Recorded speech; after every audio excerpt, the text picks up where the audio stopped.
Porque no me avergüenzo del Evangelio, porque es poder de Dios para salvación a todo aquel que cree, el judío primeramente y también al griego. Porque el Evangelio, la justicia de Dios, se revela por fe y para fe, como está escrito, mas el justo por la fe vivirá.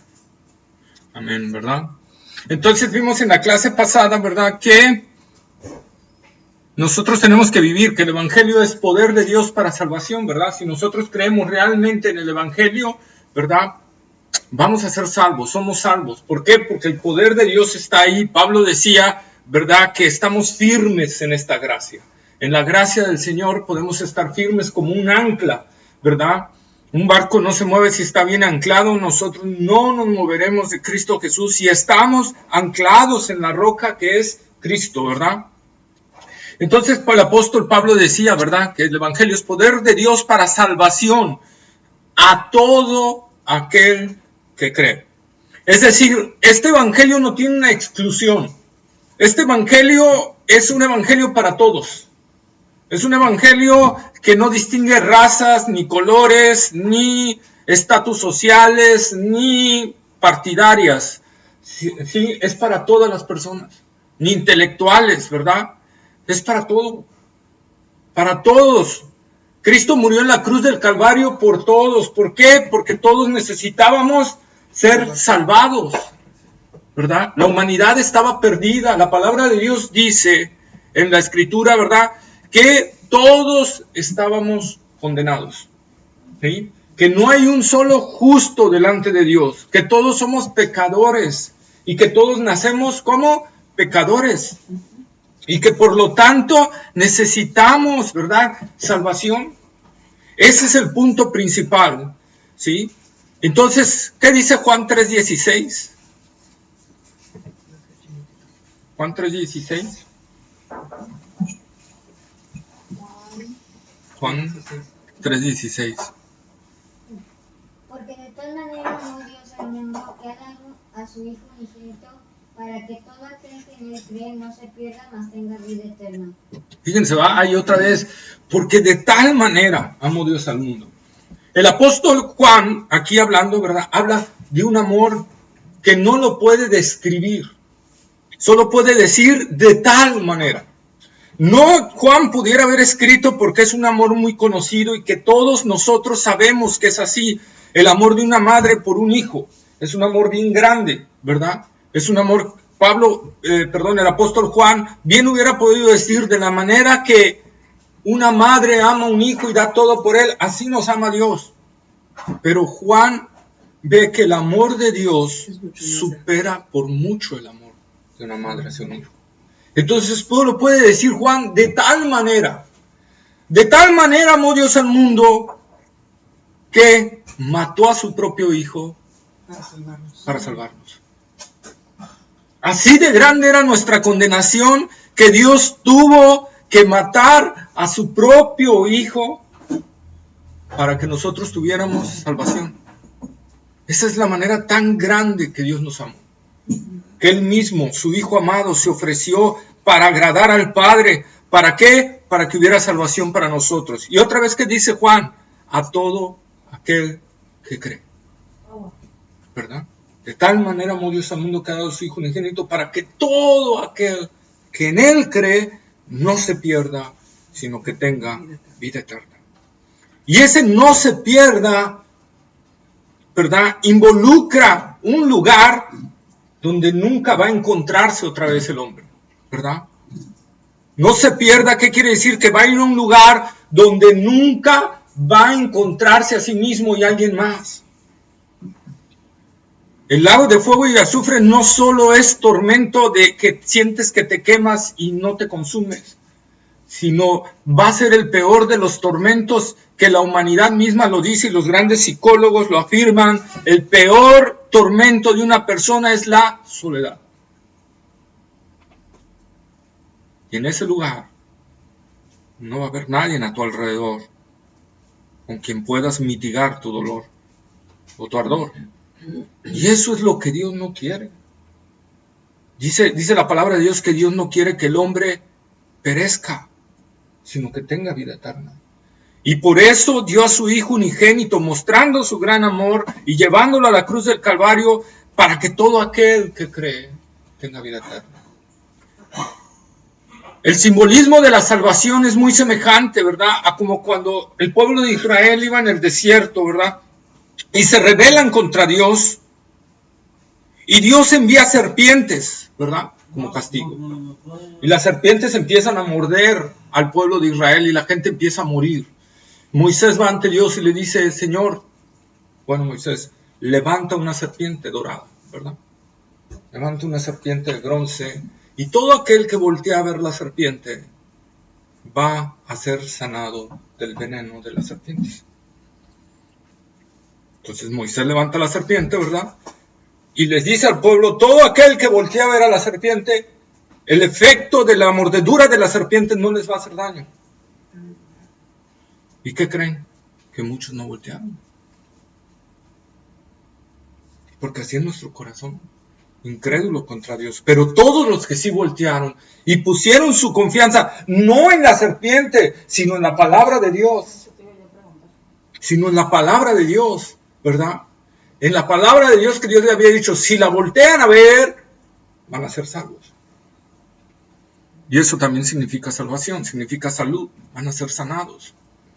Entonces, nosotros vemos esa parte. Y Jesús aplica ese modelo precisamente para su muerte de cruz. Él dice, así como Moisés levantó la serpiente en el desierto, así es necesario que el Hijo del Hombre sea levantado para que todo aquel que cree tenga vida eterna.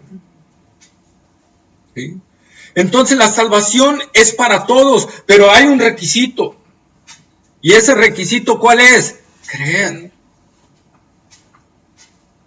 Yo puedo voltear a ver a Cristo, pero si no creo lo que Dios dice de Él, si no creo lo que Él dijo de Él, entonces no soy salvo.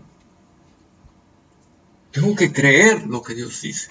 Ese creer no solo involucra, ¿verdad?, un simple, ay, sí lo creo, sino ese creer es algo que parte de adentro, que tú das una confianza viva a lo que pasó ahí en la cruz del Calvario. Tú dices, es cierto, que hay que creer, porque decía todo aquel que cree, que hay que creer. Que Cristo era el Hijo de Dios, que murió en mi lugar, el justo por los injustos, para llevarme a Dios, que Él es el único Salvador, no hay más, Él es Dios salvándome, Emmanuel, Dios con nosotros. Debo de creer eso. Y no solo debo de creer eso, ese creer también me lleva a aceptar su señorío sobre mi vida. Porque si yo creo que Él dio mi vida por mí, Dios dando su vida por mí, entonces yo tengo que dar mi vida a Él. Y ese es el creer. Ese es el creer. Cree para todo aquel que cree. Pero para el que no tiene ese creer, no puede ser salvo. Tiene que creer con esa fe viva, con esa fe real. Hay un caso bíblico, no lo traje ahorita, pero ahorita se me vino a la mente, ¿verdad? Simón el mago. ¿Sí? Simón el mago era un hechicero, ¿verdad? Y que hacía hechicerías y todo el pueblo, ¿verdad? Lo veía y wow. Pero cuando llegaron los apóstoles en el poder del Espíritu, ¿verdad? Simón se quedó asombrado. Y dice la palabra que Simón creyó al Evangelio. ¿Sí? Que Simón creyó. Pero ese creer de Simón no es el creer que estamos hablando. Es un creer light. Y el creer light no te lleva a salvación. Y dice la palabra de Dios que Simón, ¿verdad?, creyó. Pero más adelante, Simón se acerca a los apóstoles y les ofrece dinero. ¿Para qué? Para que también a él le den la facultad de tener ese poder que ellos tenían.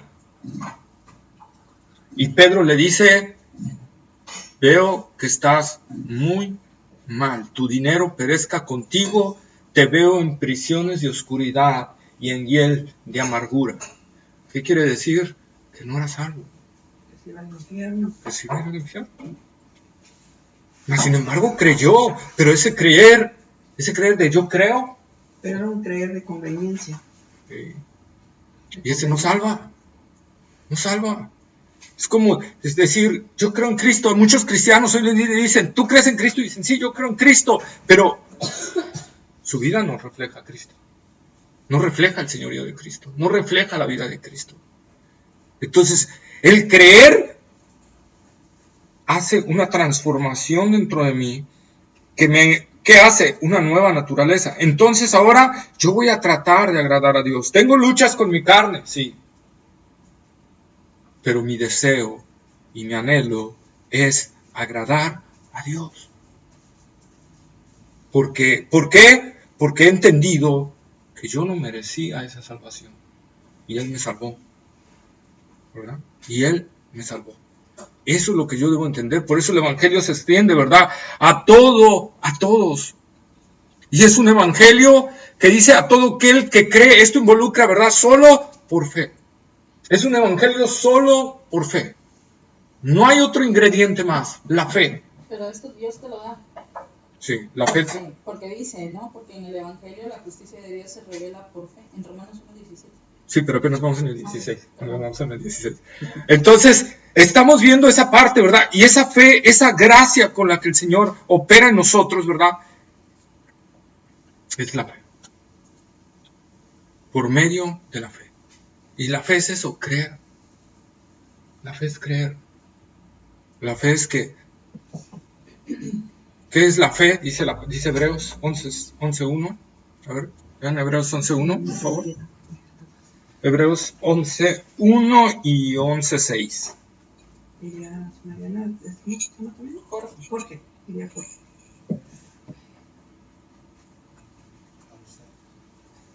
¿Ya me encontraste? Después la fe, la certeza de lo que se espera, la convicción de lo que no se ve. Ahí está, ¿verdad? Es pues la fe, la certeza de lo que se espera, la convicción de lo que no se ve. Yo no veo ahorita a Cristo muriendo por mí en la cruz del Calvario. Yo creo en algo que no veo. Pero eso es la fe. Entonces, es pues la fe, la certeza. Entonces hay una certeza en tu corazón. ¿Sí? Ahora, la fe solo es el instrumento. No es el objeto de la salvación. La fe solo es el instrumento. El objeto es Cristo. ¿Verdad? Porque algunos ponen su fe en la fe. Eso está equivocado. Ponen a la fe como el medio de la salvación. A la fe como el objeto de la salvación. Y no es eso. La fe solo es el instrumento que me lleva a agarrar ese objeto. Pero el que me salva es Cristo, no la fe. No la fe. ¿Ok? Entonces algunos tienen fe en la fe. ¿Sí? Y eso no es así.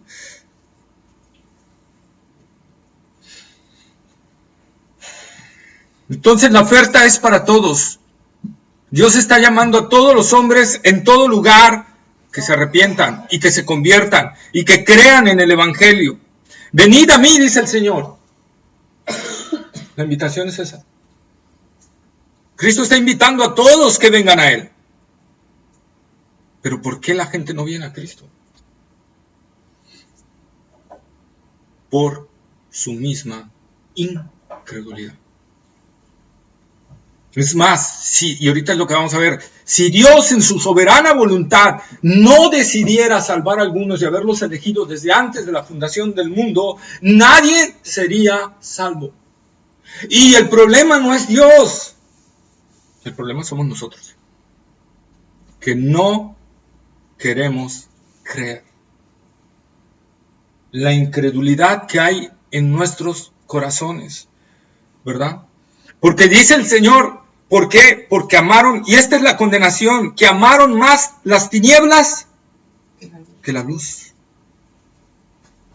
No significa que el hombre no sepa, no conozca y en cierta medida no ame a Dios, sino que ama su pecado, ama su vida, ama su aparente libertad porque no se da cuenta que es esclavo del pecado. Y como no quiere hacerse esclavo de Dios, porque ¿cómo me voy a someter a un Dios, verdad? Entonces, como no quiere someterse a Dios, él quiere aparente libertad, pero no se da cuenta que está esclavizado a un amo que se llama pecado. Entonces es el hombre el que no quiere arrepentirse. Y entonces Dios tiene o tuvo que desde la eternidad, bajo su elección soberana, salvar a algunos. ¿Por qué? Porque Él había decidido que su Hijo muriera en la cruz del Calvario para darnos salvación.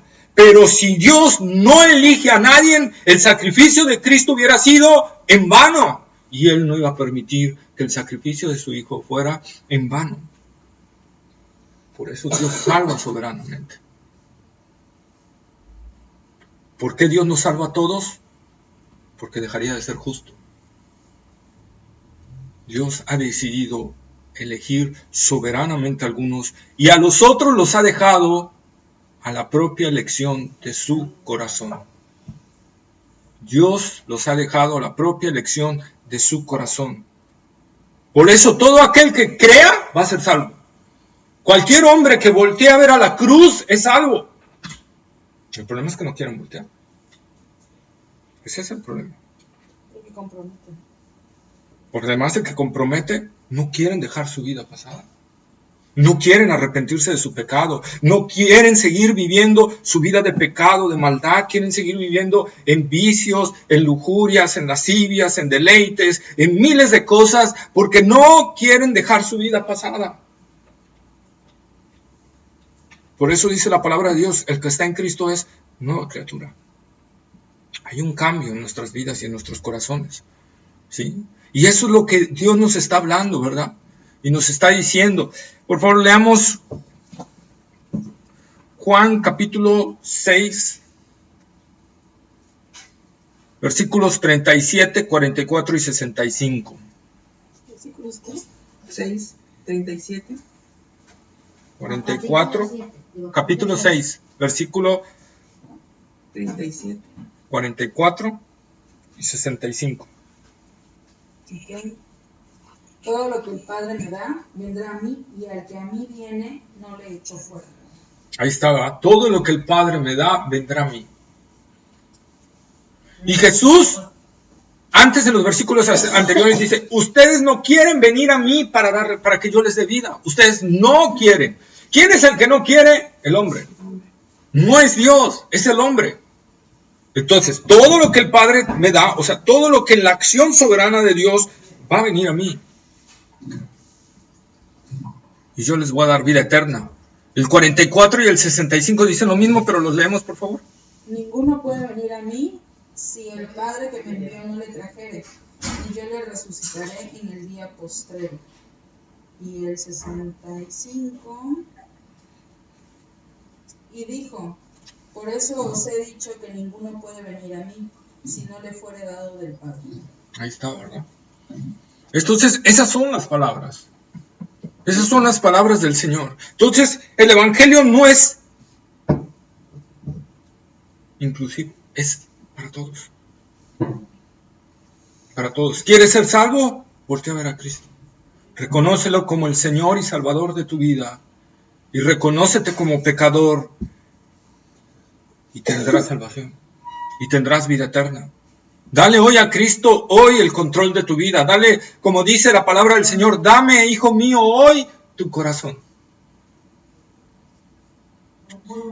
Y cuando uno le está entregando el corazón al Señor, ¿qué le está entregando? Su voluntad, sus sentimientos, ¿verdad? Eso es lo que está uno entregando. Eso es lo que era el corazón en el tiempo judío. Entonces nosotros tenemos que ver eso, ¿verdad? Y luego dice el versículo 17, porque en el Evangelio la justicia de Dios se revela por fe y para fe, como está escrito, mas el justo por la fe vivirá. Porque en el Evangelio la justicia de Dios. ¿Qué es la justicia de Dios? ¿Qué definimos por justicia?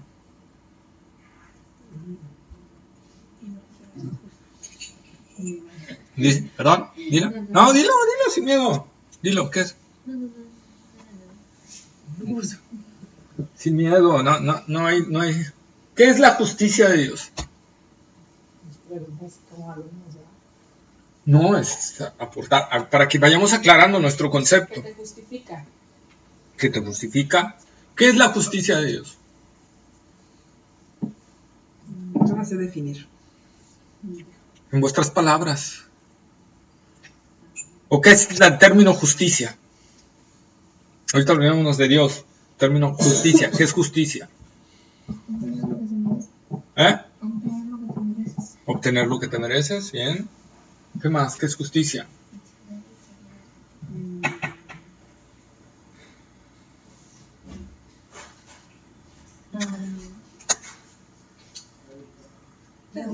Es hacer lo recto, eso es justicia, ¿verdad? Aplicar lo recto, ¿sí? Entonces, en los términos de la justicia de Dios, en el Nuevo Testamento, hay 3 formas o significados que describen la justicia de Dios. Es la característica de Dios de siempre hacer todo aquello que es recto. Cuando hablamos de esta característica, estamos diciendo que en Dios no hay mal, mentira ni parcialidad. La justicia de Dios es justo. Dios trata a todos por igual. Y por igual en el sentido de lo que te mereces. Lo correcto, exactamente. No trata a todos por igual, sino trata lo que te mereces. ¿Sí? Eso es lo que habla una parte de la justicia de Dios. Entonces, es todo aquello en Dios que en Él no hay mal, en Él no hay mentira y en Él no hay parcialidad. Él es justo. Cuando un juez, ¿verdad? También se pone, un juez verdadero, un juez con pantalones, no le tiembla la mano de mandar a un criminal, ¿sí? O de dar por inocente al que está haciendo, ¿verdad? No, que es inocente, al que está siendo injustamente juzgado. No le va a temblar la mano. Así es Dios. Dios no tiene parcialidad. Dios es recto y Dios te va a tratar conforme a tus obras. Por eso es que dice la palabra de Dios en Pablo, ¿verdad? Cuando en 1 Corintios que dice, lo que sembremos, lo vamos a cosechar, porque Dios es justo. Eso, bueno, no lo dice Pablo, yo lo estoy diciendo eso, ¿eh? Dios es justo. Entonces, si tú siembras engaño, si tú siembras mentira, ¿qué vas a cosechar? Mentiras y engaños, porque Dios es justo. Dios te va a tratar de la manera en que tú estás sembrando, ¿sí? Y te va a disciplinar en base a esa acción.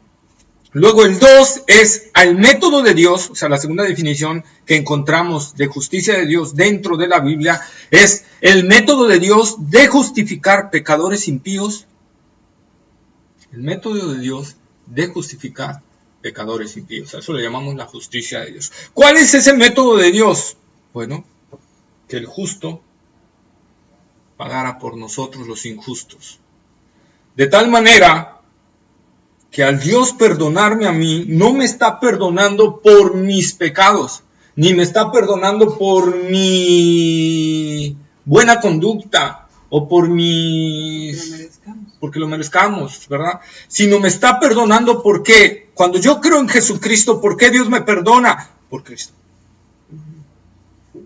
Porque Él murió en mi lugar. Pues Él es intermediario, ¿no? Así es. Entre Dios y el hombre. Entre Dios y los hombres. Porque Él está. Él se hizo pecador para que yo, pecador, Dios me haga justo.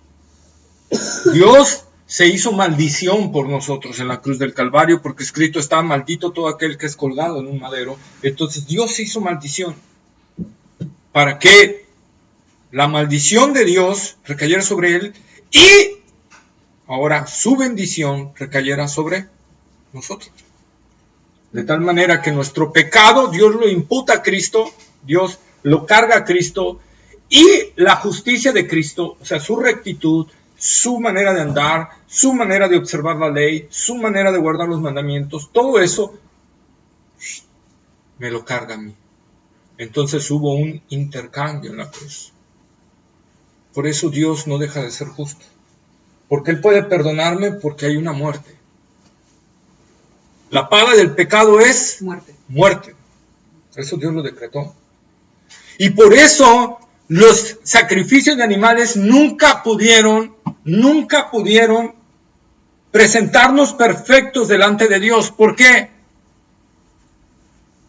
¿Por qué creen que los sacrificios de animales nunca pudieron hacernos perfectos delante de Dios? Porque no era suficiente, porque no eran perfectos, porque no eran Cristo. Vamos por ahí, más o menos. ¿Qué creen? ¿Otras ideas? También participen, no importa lo que sea. Porque no eran buenos, dice. No, humanos. Porque no eran... Correcto. Muy bien. Porque no eran humanos. Porque no eran humanos. El único ser creado a la imagen y semejanza de Dios es el hombre. Cuando el hombre pecó, destruyó esa imagen. Por lo tanto, el animal no podría sustituir el castigo de un ser humano. O sea, el animalito se quedaba corto con todo lo que nosotros hacíamos. No, el animalito no podía morir por nosotros. Porque no es semejante. Porque no es semejante a nosotros. Nada más por la semejanza. Nada más por la semejanza. ¿Sí? Entonces, como no es semejante a nosotros, y además de eso, está en un nivel inferior, porque nosotros señoreamos sobre ellos, así lo estableció Dios. Entonces, no podrían ser el sustituto. Tenía que venir un hombre perfecto a morir en la cruz del Calvario o a dar su vida, ¿verdad? Para pagar esa muerte, para que yo tenga vida. Entonces, la paga del pecado se cumple en Cristo, el hombre perfecto que murió en la cruz del Calvario, y que entonces Él pagó eso. Así como por Adán, el pecado entró a toda la humanidad, así por Cristo entra la vida eterna a todo aquel que cree, a todo aquel que voltea a ver a Cristo como su nuevo Adán, como su Señor, como su Salvador. Por medio de Él entra la vida eterna a Él. Esa es la razón, no hay otra razón, ¿sí? Entonces, y justicia de Dios, en la tercera definición que encontramos en la Biblia, es a la posición perfecta que Dios da a los que creen en su Hijo. Dentro de la Escritura, nosotros vamos a ver dos acciones que los teólogos los han dividido en dos partes. La santidad posicional, nunca vamos a encontrar santidad posicional en la Escritura, es un término teológico para que entendamos las veces que aparece santidad en la Escritura, ¿verdad? Se divide en dos, santidad posicional y santidad progresiva. La santidad posicional, ¿qué es? Que ante Dios soy perfecto. Que Dios me ve perfecto. ¿Cómo va a ser eso, Edgar? Si tengo muchos errores. Pero a través de su Hijo. Exacto, porque ve a Cristo en nosotros. Porque si tú has volteado a ver a Cristo en la cruz del Calvario como Señor y Salvador de tu vida, la justicia de Él, y entonces, ¿qué ve Dios en ti? Su justicia, la justicia de Cristo. Por eso te ve perfecto. ¿Sí? Entonces nosotros vemos esa parte. Y dos, la santidad progresiva. ¿Qué es eso? Bueno, ahora tengo que caminar conforme a esa posición que tengo. Mi caminar debe de ir reflejando esa posición y debe de ir viéndose esa posición. Debe de ir, por eso se llama progresiva. Debe de ir. Algunos son más rápidos, otros son más lentos en su santidad progresiva, pero tiene que irse viendo un pequeño avance. Si no hay un pequeño avance, no te hagas corto. Santidad progresiva y santidad, ¿qué dijiste? Posicional. ¿Sí? Santidad posicional. Entonces, yo puedo llegar a Dios y orar ante Dios, ¿por qué? Porque tengo una santidad. Dios me ve santo, Dios me ve perfecto por Cristo Jesús. Por eso puedo llegar al trono de la gracia libremente por medio de Cristo Jesús. ¿Sí? Puedo entrar al Padre con libre acceso por medio de Cristo Jesús. Pero también, ¿verdad? Tengo que empezar a vivir esa vida cristiana y empezarla a caminar. Y es en la única, como ya se los enseñé en el discipulado hace años atrás, es en la única esfera de la salvación en la que nosotros trabajamos conjuntamente con Dios en esa área, en la santidad progresiva. ¿Sí? Por eso ustedes van a encontrar algunos cristianos, ¿verdad?, enanos espiritualmente, y a otros más que progresan más espiritualmente. Pablo le dice a la iglesia de Corintio, no les puedo dar alimento espiritual sólido porque no están preparados para ellos, porque todavía siguen siendo niños espirituales. Tengo que seguir dando leche. Hebreos también dice eso, lo mismo, ¿verdad? Que dice, tanto tiempo ya tienen en el Evangelio y no crecen, siguen estancados. Entonces, ¿es por qué? ¿Por Dios? No, porque es la única área donde nosotros participamos conjuntamente con Dios en nuestro crecimiento. ¿Y eso cómo puedo hacerle yo? Porque si no es por obras, agarrando los medios de gracia. ¿Cuáles son los medios de gracia?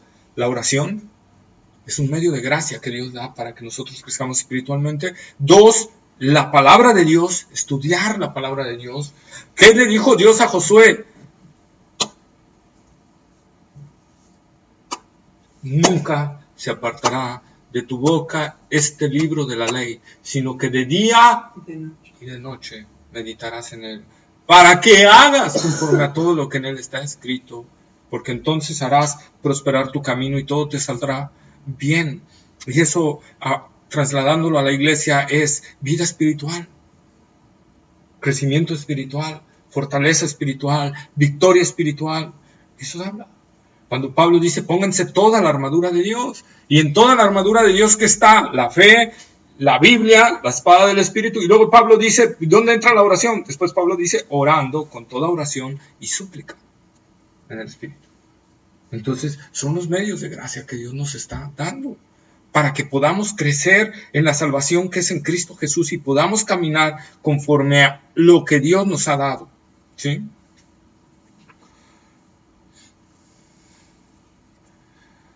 Voy a citar al doctor Francisco Lacueva, dice, en Dios la noción de justicia no equivale a la de santidad. Aunque la justicia fluye de un aspecto de la santidad de Dios, la justicia de Dios es su actividad salvadora que al ser satisfecha por la obra del Calvario, hace que su infinito amor se desborde sin obstáculo hacia nosotros, con lo que su santidad queda completamente a salvo. Eso así lo define uno de los teólogos que más me gusta, el doctor Francisco Lacueva. Entonces, nosotros podemos ver que eso es lo que Dios nos está llamando, ¿sí? Y de ahí viene el término que nosotros encontramos, Romanos 5.1, que también lo vamos a ver más adelante, pero ya que lleguemos a Romanos 5.1, adelanto un poquito. Romanos 5.1.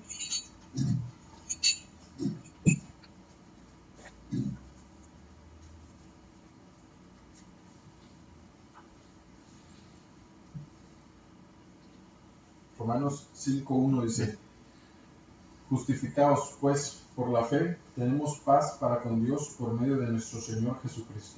Ahí está, ¿verdad? Justificados pues por la fe. ¿De dónde parte este término justificados? De la justicia. ¿Qué significa este término justificados? Declarar justos. Justificados pues por la fe, o sea, declarados justos por la fe, tenemos paz para con Dios. ¿Por qué tengo paz? Porque he sido declarado justo. ¿Por qué tiene paz alguien que ha sido declarado inocente ante el juez? Porque ya la justicia no lo puede seguir. En libertad. Ya quedó en libertad. Y por lo que yo sé de leyes, por lo poco que sé, lo muy poco que sé de leyes, no te pueden culpar 2 veces por el mismo caso. El mismo delito. Entonces, ¿qué pasa? Si el juez ya me absolvió, el juez del universo, ya me absolvió, ¿qué pasa? Nadie me puede acusar. Nadie me puede acusar. Por eso Pablo dice en Romanos capítulo 8, versículo 30, dice, si Dios nos justificó, ¿quién nos condenará? Nadie. Aunque el diablo lo intenta, ¿no? Aunque el diablo lo intenta 1000 veces. Pero nadie nos puede condenar si Dios ya nos justificó, ¿verdad? Entonces, esa es la parte. Entonces, la palabra justificación es el acto donde Dios nos declara. Fíjense, hay una diferencia entre justificación y regeneración. Y la voy a poner en este claro ejemplo. Es como la labor de un médico y la labor de un juez. Si a mí me declaran un cáncer en el estómago, ¿qué tiene que hacer el médico? Abrirme y extirpar de adentro el tumor, ¿verdad? pero tiene que abrirme y extirparlo de adentro. El juez no hace eso cuando declara inocente. El juez solo suelta su macanazo y dice inocente, ¿verdad? Entonces es un acto exterior, porque ya ocurrió un acto interior, que es la regeneración, cuando Dios nos cambia, Dios nos da una nueva naturaleza. Posterior a ese acto de regeneración, entonces, ahora sí, ya con una nueva naturaleza, con la naturaleza que Cristo nos ha dado, su justicia, entonces Dios dice, yo no veo ningún delito en él, por lo tanto, es inocente. Y ahí entra la justificación en ese momento. Entonces la justificación es ese acto donde Dios nos declara justos. Dice el doctor Wayne Grudem, un entendimiento correcto de la justificación es la línea que divide el evangelio bíblico de la salvación solo por fe y de todos los demás evangelios falsos de salvación basados en buenas obras. Entender la justificación es la diferencia, entender si soy salvo solo por la fe, el evangelio verdadero, o atender a un evangelio falso de buenas obras. El de las obras. No sé. Es que tú tienes que hacer esto para agradar más a Dios. Tú tienes que hacer aquello para agradar a Dios. Tú tienes que orar para agradar a Dios. Tú tienes que estudiar la Biblia para agradar más a Dios. Tú no vas a agradar más a Dios haciendo cosas, porque tú ya agradaste a Dios. ¿Por qué? Porque Cristo está en ti, si en verdad has sido salvo. ¿Qué tienes que hacer ahora tú? Yo voy a orar. ¿Por qué? Porque quiero crecer espiritualmente. ¿Por qué? Porque quiero responder al amor que estoy recibiendo en Cristo Jesús, por agradecimiento. Imaginémonos ahorita rápidamente. Voy a poner un caso así y que nadie lo tome personal. O sea, voy a poner un caso así. Supongamos que llegamos aquí y Ere y Víctor ponen aquí un buffet de mariscos, todo, y nos atienden súper bien. Y nosotros en ese momento, en lugar de decir, gracias, ¿no? Dijeron, mira, este marisco, no le echaron suficiente capsu, mira este marisco, no lo cocieron bien, mugre. ¿Y qué va a pasar? O ni los pelamos. ¿Qué les pareció? Sí, pues sí, como te decía Mariana, ¿verdad? ¿Qué va a hacer? Una ingratitud en nosotros, hacia quien nos está recibiendo tan amable y tan ricamente. Entonces, lo mismo sucede en Dios. Si Dios ha desplegado todo el banquete, ¿tú cómo lo estás recibiendo? Agradeciendo. Entonces, yo oro por ser agradecido. Yo oro porque necesito la fortaleza del Señor para mi santidad progresiva, porque debo de vivir conforme a lo que Dios ya me ha dado. Nadie puede decir, no puedo. Porque si dice no puedo, es que no ha nacido de nuevo. O sea, tengo lucha, sí. ¿Es difícil? Sí. Sí, es difícil, sí, pero sí lo puedes. Porque todo lo puedes en Cristo que te fortalece. Y ahí es donde se aplica el todo lo puedo en Cristo. No en todo lo puedo de alcanzar un puesto o de obtener la lotería nacional o de algún detalle, no. Es Pablo cuando habla de todo lo puedo en Cristo que me fortalece, está hablando de eso precisamente. De ganar esas victorias espirituales en Cristo Jesús. Porque tenemos ya el poder para hacerlo, porque el Espíritu de Dios radica en nosotros. Ahora tenemos todo el poder disponible a nosotros para poder vivir la vida cristiana. Solo hay que rendirse. Y eso es creer, esa es la justicia de Dios. Dios nos ha declarado justos por su Hijo amado, y solo en Él tenemos la salvación, y solo mediante Él podemos obtener vida eterna, y solo mediante Él podemos acercarnos al Padre, y solo mediante Él podemos recibir las bendiciones de Dios. Cristo. Entonces vivamos agradándole a Él. Si Él dio todo por salvarte, ¿tú qué debes de hacer cuando menos por agradarle? Hacer lo que a él le gusta, ser agradecidos. ¿Verdad? Por amor a Él. No por querer ganarte un grado delante de Dios. porque el grado ya lo tienes y se llama Hijo de Dios. Por eso Juan dice, mirad cuál amor nos ha dado el Padre, que nos ha llamado hijos de Dios.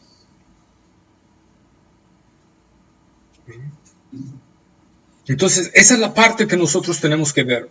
El orden de la salvación, me gustó el orden de la salvación, que ya lo vimos también en el discipulado, cuando vimos en el discipulado. Aquí pone el hermano Wayne Grudem, dice, 1, llamamiento del Evangelio, mediante el cual nos manda a confiar en Cristo para salvación, o sea, la predicación del Evangelio. Si Dios nos llama mediante la predicación del Evangelio. Como hoy en día se está predicando ahorita el Evangelio, Dios está llamando a que creas en Cristo Jesús, a que recibas a Jesús como Señor y Salvador. 2, segundo paso, la regeneración, mediante la cual Dios nos imparte nueva vida espiritual, ¿verdad? 3, la conversión, mediante la cual nosotros respondemos al Evangelio con arrepentimiento y fe en Cristo para salvación. Si ven y analizan, este doctor, que yo lo creo así también, pone primero la regeneración y después la conversión. Porque Dios tiene primero que tocar nuestras vidas, impactar nuestro corazón, cambiar nuestro corazón para entender que estamos mal. Si no, no nos arrepentimos. Y por eso es que Pablo dice en Timoteo, por si quizás Dios les conceda que se arrepientan. ¿Qué quiere decir eso? ¿Que Dios se arrepiente por mí? No, sino que Dios obra en el corazón para que yo, al ver la magnitud del pecado y en el terrible problema que estoy y en la condenación que me espera, entonces me arrepiento de mi pecado. Me arrepiento de lo que hice. ¿Y arrepentimiento qué es? No solo es que vas en una dirección y ves que estás equivocado y cambias de dirección. Arrepentimiento bíblico es eso, es un cambio de mentalidad, pero a la vez es que esa mentalidad ahora se alinea con la palabra de Dios. Eso es arrepentimiento. Es cuando tú dices, mentí, y reconozco, Dios, que mentir es malo porque lo dice tu palabra. Te estás alineando con la palabra de Dios, te estás alineando con Dios, y reconoces eso, y entonces caminas en dirección contraria. Eso es arrepentimiento. Lo demás es remordimiento. ¿Sí? Entonces, después de la conversión, ¿qué viene? Ya una vez que hemos sido convertidos y que la fe en Cristo estamos ahora en salvación, ¿ahora qué viene? La justificación. El acto cuando Dios nos declara justos, porque ahora ve a Cristo en nosotros, ¿verdad? Y nos declara justos. Ahora, estos procesos no llevan mucho tiempo, es en ráfaga. Sí. ¿Verdad? No es que, bueno, aquí y al otro año es la regeneración, y al otro año es la conversión, y al otro año es la justificación. No, todo es rápido, casi al mismo instante, pero en ese orden. ¿Sí? Romanos capítulo 8, versículo 30, por favor. 8:30. Ajá. Y a los que predestinó, a estos también llamó. Y a los que llamó, a estos también justificó. Y a los que justificó, a estos también glorificó. Entonces, ¿ya ven? Y a los que predestinó, a estos también llamó. La predicación, llamó, los está llamando mediante la predicación del Evangelio. Y a los que llamó, a estos también justificó. Y a los que justificó, a estos también glorificó. Repetimos, fíjense que todo está en pasado. Ya sucedió. Para Dios ya sucedió, porque Dios es un ser atemporal. A Dios no le afecta el tiempo, a nosotros sí. Dios es el observador de la torre que va viendo todo el desfile de principio a fin, ¿verdad? Nosotros, cuando estamos viendo un desfile, solo podemos ver al que viene adelante y al que viene atrás, pero Dios es el observador que está desde la torre, que ve todo el tiempo desde el principio hasta el final. Entonces, Dios, por eso dice, los glorificó. ¿Qué quiere decir? Que es algo seguro, es algo real. A los que Dios predestinó, a estos los va a llamar. Y a los que llamó, a estos los va a justificar. Y a los que justificó, los va a glorificar. Es un hecho real. No hay forma en que pueda cambiarse. Por eso predicar que la salvación se pierde es erróneo totalmente. Es erróneo. Si aquí Pablo dijera en Romanos, y de algunos que llamó a estos justificó, entonces sí podemos decir, si algunos los llamó y solo otros justificó, pues sí, hubo algunos que se quedaron a la mitad. Pero dice, a los que predestinó, a estos también llamó. ¿Cuántos predestinó? ¿Cuántos llamó? Los mismos. O sea, no hubo pérdida. Y a los que llamó, a esos mismos, los justificó. Entonces, nadie se perdió entre el llamado y la justificación. Y a los que justificó, o sea, a todos los que justificó, a estos también, ¿qué? Los glorificó. Entonces, nadie se perdió entre el trayecto de justificación y glorificación. Por lo tanto, la salvación no se pierde. Es un regalo de Dios, es un don de Dios. No es mérito humano, es regalo de Dios. Y por eso debemos estar sumamente agradecidos. Cualquiera que diga que la salvación se pierde no ha entendido el Evangelio de Jesucristo. No ha ido a la cruz a observar las palabras del Señor que dijo, consumado es. No hay nada más que añadirle. Todo ha sido finalizado. Todo lo que había que haber para la salvación, ahí, cuando Cristo entregó su espíritu y murió, ha sido terminada la obra. Consumado es. ¿Sí? Romanos 8:1.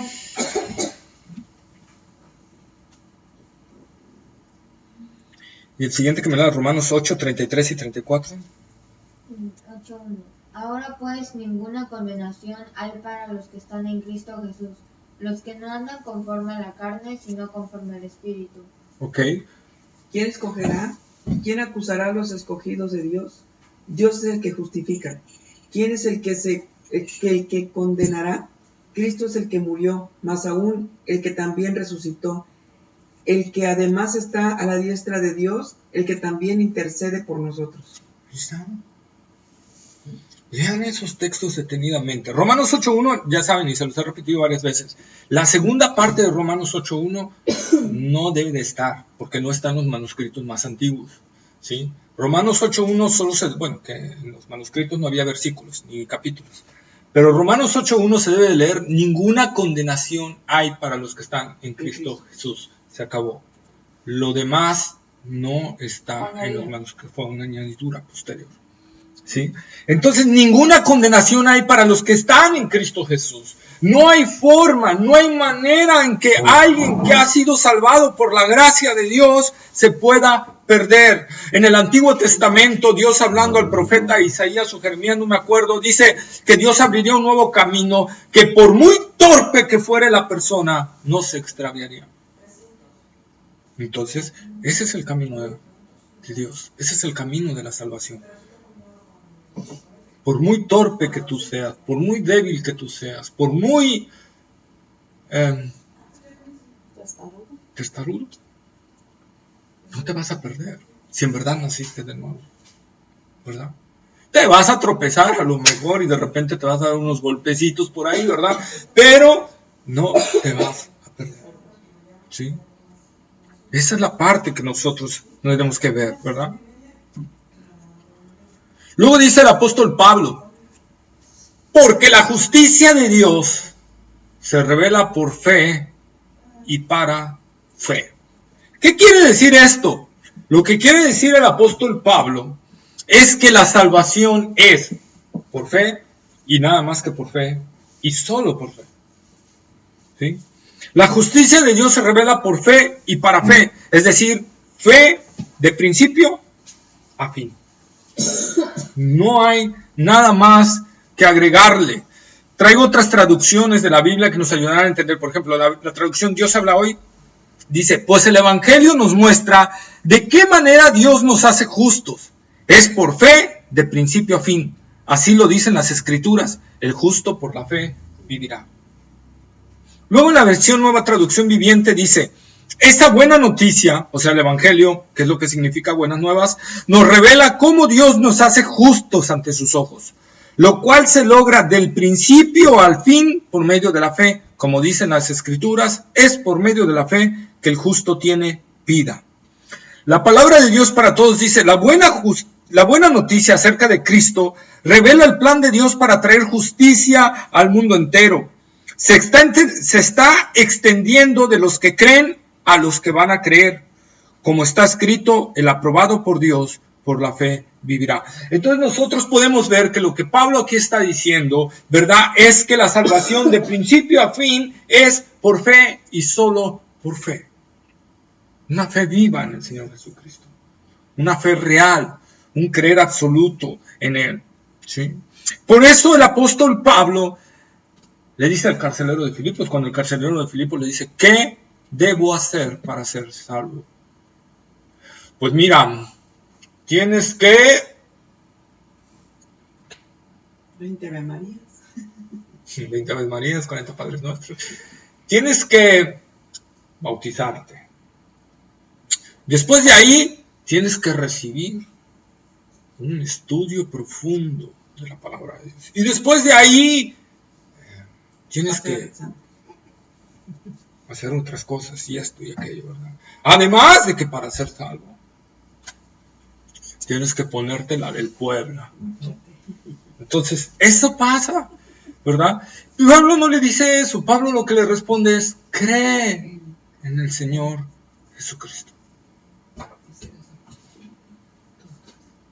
Cree. Eso es la simplicidad del Evangelio. Cree. Pero a la vez es lo más difícil. Porque el hombre no quiere creer. Cree, así de sencillo, cree en Cristo y serás salvo. Cree.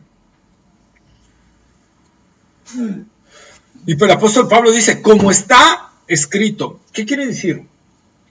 La justicia de Dios se revela por fe y para fe, como está escrito. Pablo aquí está evocando al testimonio del Antiguo Testamento. O sea, Pablo va a respaldar lo que dice con el mismo Antiguo Testamento. Y cita a Habacuc, ¿verdad? Y en Habacuc es donde nosotros encontramos, mas el justo por la fe vivirá. Y ahí estaba plasmada la palabra del Señor. ¿Sí?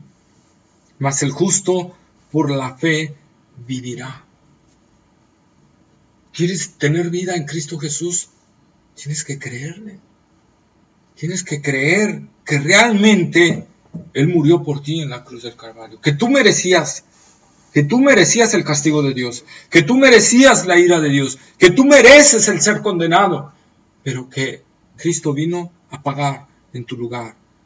El justo por mi pecador. El que no conoció pecado, por mí que disfruté tanto el pecado. ¿Verdad? Vino a morir en la cruz del Calvario. Es lo que yo debo de reconocer. Y entonces mediante esa gratitud le entrego mi voluntad a Él. Eso es creer.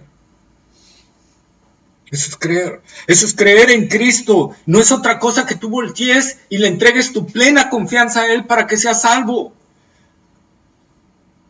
Y renuncies a tu voluntad. Cree en el Señor Jesucristo. Cree que Él es Dios.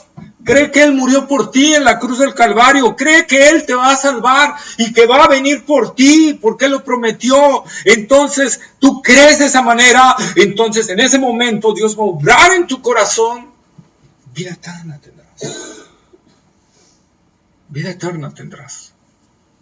Y entonces tendrás el poder para poder vivir la vida cristiana.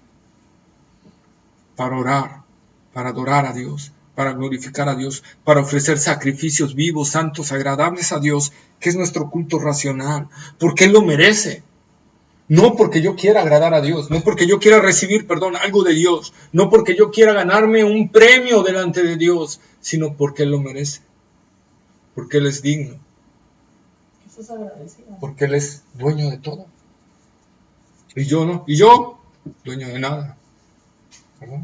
Más que de la muerte eterna. Entonces, eso es, mas el justo por la fe vivirá. ¿Cómo estás viviendo? ¿Cómo estás viviendo tú? ¿Estás viviendo por fe o estás viviendo por obras? ¿Estás viviendo poniendo tu fe y tu confianza en el Señor Jesucristo o estás poniendo tu confianza en las obras que puedes hacer y por eso sientes que a veces no puedes caminar la vida cristiana? Y por eso a veces quieres renunciar a la vida cristiana porque crees que no puedes vivirla. Algunos quieren renunciar a la vida cristiana porque sienten una monotonía después de haber sido salvados. Y hay casos de gente que ha sido salvada y que siente una monotonía. ¿Pero por qué siente una monotonía? Porque no está agarrando los medios de gracia. No está llevando su vida a Cristo Jesús y a vivir esa comunión con su Señor. Y entonces la vida de Cristo fluye por ti y entonces empiezas a dar fruto, no porque te esfuerzas, sino porque es natural que lo hagas. Cuando el pámpano está conectado a la vid, por naturaleza da fruto, no por esfuerzo. Esa es la vida cristiana. Fluye solo. Entonces yo por eso tengo que ir y ponerme en oración al Señor para recibir de Él esa gracia para vivir la vida cristiana. ¿Verdad? Como dice el himno antiguo, salvo por Él yo soy, salvo por su poder. A vida nueva Jesús me ha llamado, ya salvo soy. ¿Verdad? Él nos llamó a vida nueva, ya eres salvo, puedes vivir esa vida nueva. Si eres salvo. Si no eres salvo, Dios te está llamando hoy. Y la palabra de Dios dice, hoy es el día aceptable, hoy es el día de salvación. Hoy es el momento en el que puedes creer en Cristo Jesús como Señor y Salvador de tu vida, porque hoy está la oferta. Al rato no sabremos si Dios retira su oferta de vida para ti. Y dejes de respirar en ese momento, dejes de existir y tengas que comparecer ante Dios en el juicio del gran trono blanco, que será solo y exclusivamente para el nivel de condenación en el lago de fuego y azufre, no para salvación. Hoy es el tiempo aceptable, hoy es el día de salvación. Jesucristo vino, ya lo vimos, porque hay un gran lugar de tormento que Dios creó para Satanás y sus ángeles. Pero el hombre cometió el mismito pecado que Satanás. Y Dios es justo. Como se los dije, Dios no es parcial. Dios no puede decir, es que como el hombre, no me lo toques. Pecó igual. Yo tengo que castigar igual. Y ese lugar es el lago de fuego y azufre. Pero a diferencia de los ángeles, y eso no es que Dios deje de ser justo, sino que Dios, la justicia la tiene que aplicar por igual, pero el amor y la misericordia son algo exclusivo de la persona para ver a quién se lo da. Y entonces Dios decide que su misericordia y su gracia la extiende hacia la humanidad. ¿De qué manera? Mostrando un amor tan grande que manda a su propio Hijo a morir en la cruz del Calvario para darnos la opción de salvación. Dios no socorrió ni a los ángeles ni a Satanás. Ellos no tienen opción de salvación. Ni aunque Satanás decida arrepentirse de sus pecados, que nunca lo va a hacer, no tiene salvación, porque no hay sustitución por su pecado. A quien vino a socorrer Cristo fue a ti, a mí y a la raza humana. Por eso es el gran amor de Dios. Y por eso hoy Dios está diciendo, este es el único medio por el cual te puedes salvar. Tienes dos opciones, vida eterna en Cristo Jesús, condenación eterna sin Cristo Jesús. ¿Qué vas a elegir? ¿Qué vas a elegir?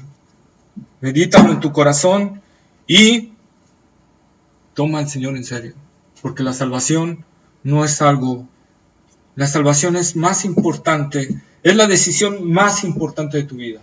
Más importante de con quién te vas a casar, más importante de qué carrera vas a elegir, más importante de en dónde vas a trabajar.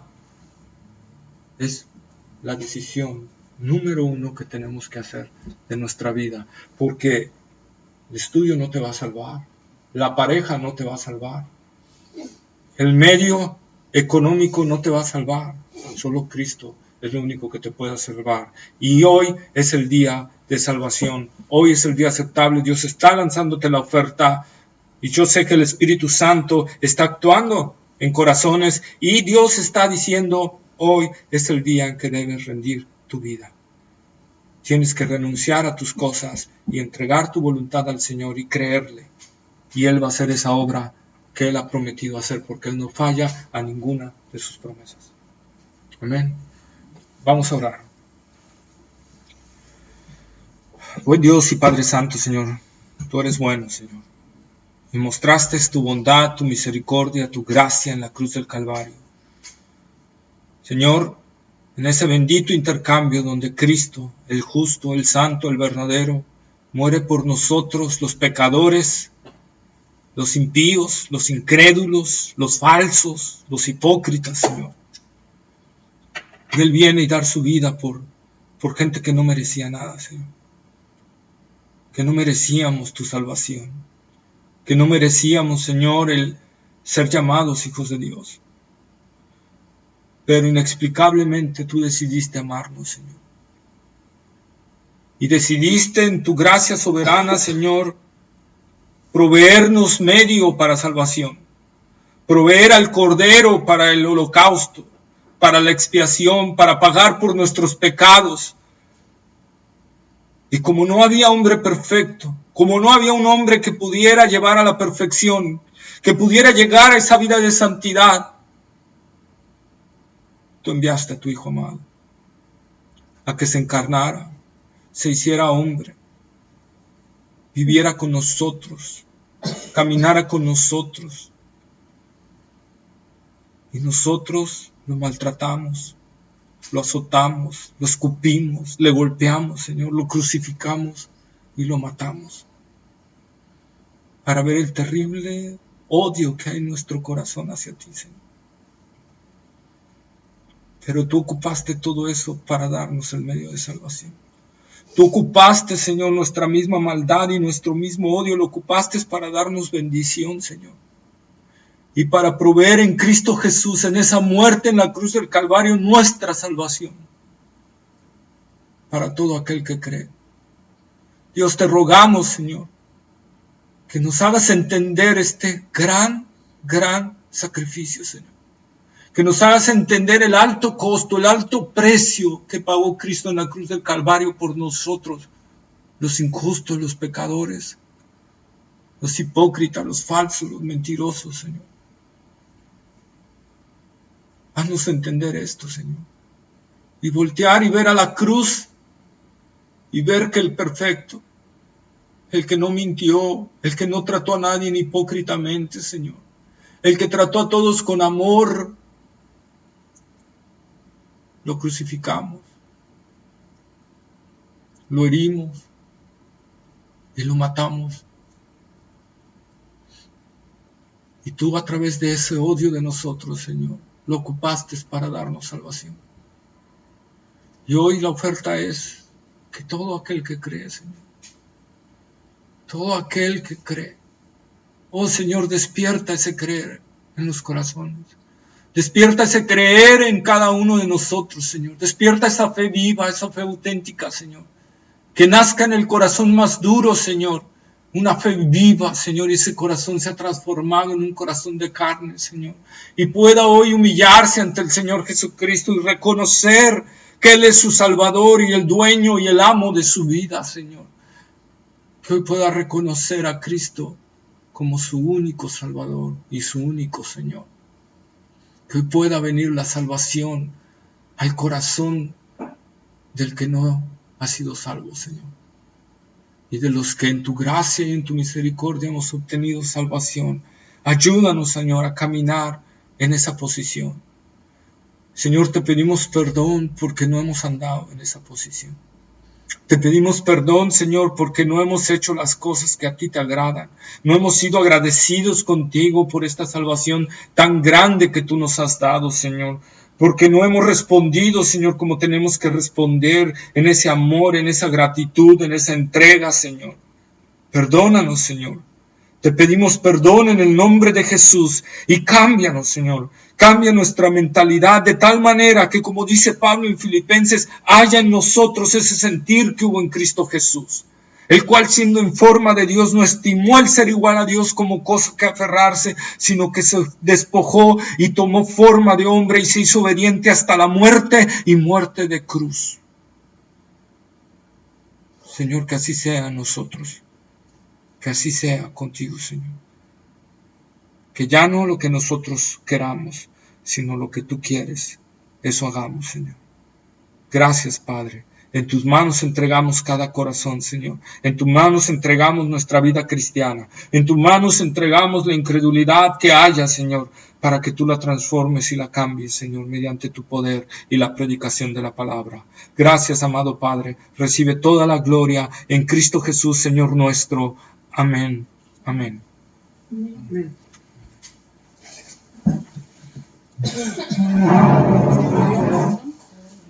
¿Eh? Sí, sí.